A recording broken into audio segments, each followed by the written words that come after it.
Hi guys, మనం చూస్తున్నారు కదా బ్యాటరీస్ అయితే ముందు అయితే 3.61 వోల్ట్ అయితే ఉంది చూడండి. అలాగొక 3 బ్యాటరీస్ని అయితే తీసుకోండి. మనం బ్యాటరీ ప్యాక్ని అయితే రెడీ చేయడానికి 3 ప్యాక్స్ని అయితే తీసుకోవాలి. మొత్తం 3 బ్యాటరీస్ని మన ప్యాక్ని రెడీ చేయడానికి. ఇంకో బ్యాటరీ అయితే తీసుకున్నాం. ఇదైతే మనకి మల్టీమీటర్ అయితే మనం సరిగ్గా పట్టకపోతే రాంగ్ అయితే చూపిస్తుంది. ఇవన్నీ సరిగ్గా అయితే పడుతుంది చూడండి. ఇవన్నీ 3 వోల్టేజ్ అయితే ఉన్నాయి.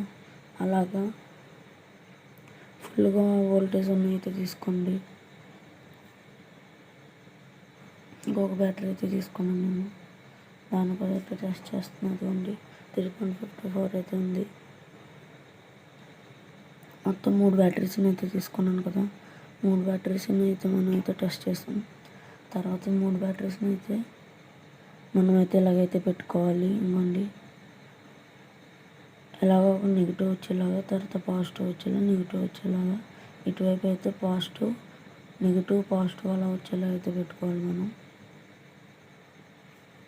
అలాగైతే మనం అయితే సాల్డరింగ్ అయితే చేసుకోవాలి ఒకదాని నుంచి ఒకటి.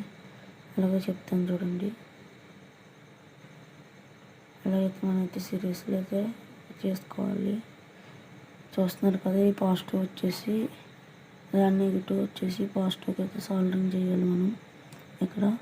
ఎక్కడైతే ఈ నెగిటివ్ వచ్చేసి పాజిటివ్కి అయితే సాల్డరింగ్ చేయాలి. మళ్ళీ నెగిటివ్ని పాజిటివ్కి, ఈ నెగిటివ్ని పాజిటివ్కి, ఆ నెగిటివ్ పాజిటివ్ వచ్చేసి మనకు అవుట్పుట్ వైర్స్ అయితే వస్తాయి. ఎక్కడెక్కడన్నీ ఆ రెండు అయితే అవుట్పుట్ వైర్స్ అయితే వస్తాయి. అలాగైతే మనం అయితే సాల్డరింగ్ అయితే చేసుకోవాలి. నేనైతే ఇంకొన్ని సాల్డరింగ్ అయితే చేసుకుని టేపింగ్ అయితే చేసుకున్నాం మొత్తం అంతా. చూస్తున్నారు కదా, అది కొన్ని సాల్డరింగ్ అయితే చేసుకున్నాం. ఇటు కూడా అయితే చేసుకున్నా, అయిపోయింది. ఇటు టెర్మినల్స్ని అయితే తీసుకుని నేనైతే ఎలిగేటర్ క్లిప్స్ని అయితే యాడ్ చేసుకున్నాను. ఇంకొంచెం చూస్తున్నారు కదా, క్రొకోడైల్ క్లిప్స్ని అయితే యాడ్ చేసుకుంటున్నాను. మీరు కావాలంటే ఆ బ్యాటరీకి స్విచ్ కూడా అయితే యాడ్ చేయొచ్చు. అప్పుడైతే పీవీసీ షీట్లు తీసుకుని మనకి అవుట్ బాడీ అయితే రెడీ చేద్దాం.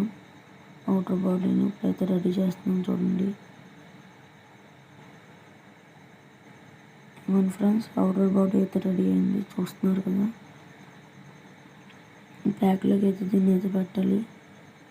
నీట్గా అయితే ఇన్సర్ట్ చేసుకోండి. కరెక్ట్గా సెట్ అయ్యేలాగా దీన్ని మనం అయితే రీఛార్జ్ కూడా అయితే చేసుకోవచ్చు. అలాగే అయితే ఇన్సర్ట్ చేసుకున్న తర్వాత చూస్తున్నారు కదా, అవన్నీ అయితే నీట్గా అయితే షార్ట్ సర్క్యూట్ అవ్వకుండా చూసుకోండి.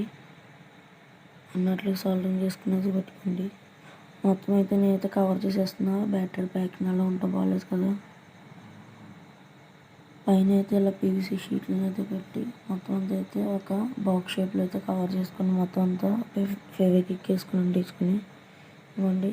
నేనైతే మొత్తం అంతా అయితే చేస్తే టేపింగ్ కూడా వేసుకున్నా నీట్గా ఉంటుందని. 2 క్లిప్స్ అయితే బయటికి ఇలాగా అవుట్పుట్ వైర్స్ వచ్చేలా, అవి అయితే రీఛార్జ్ కూడా చేసుకోవచ్చు మనం. పాజిటివ్ నెగిటివ్ పెట్టేసి రీఛార్జ్ కూడా చేసుకోవచ్చు. చాలా సింపుల్. ఛార్జింగ్ అడాప్టర్ పెట్టేసి దానికైతే రీఛార్జ్ అయితే చేసుకోవచ్చు. ఇప్పుడు వోల్టేజ్ ఎంత ఉందో చూద్దాం. నేనైతే ఆల్రెడీ చాలాసేపు అయితే వాడేసా ఆ బ్యాటరీస్ని. ఛార్జ్ దిగి ఉంటుంది అనుకుంటున్నాను. ఎగ్జాక్ట్గా 12 వోల్ట్స్ అయితే రాదు ఫ్రెండ్స్, ఎందుకంటే నేను చాలాసేపు అయితే వాడాను ఈ బ్యాటరీని. ఇది మన బండికి కూడా అయితే పనిచేస్తుంది. అదిగోండి, 10.78 వోల్టేజ్ని అయితే చూపిస్తుంది మనకి. 12 వోల్ట్స్ ఉంటే మన బండి కూడా పనిచేస్తుంది. ఇది అసలు 12 వోల్ట్స్ వస్తుంది, కానీ బ్యాటరీస్ అయితే ఫుల్ ఛార్జర్ లేవు కాబట్టి 10.78 9 అలాగైతే చూపిస్తుంది. Thanks for watching.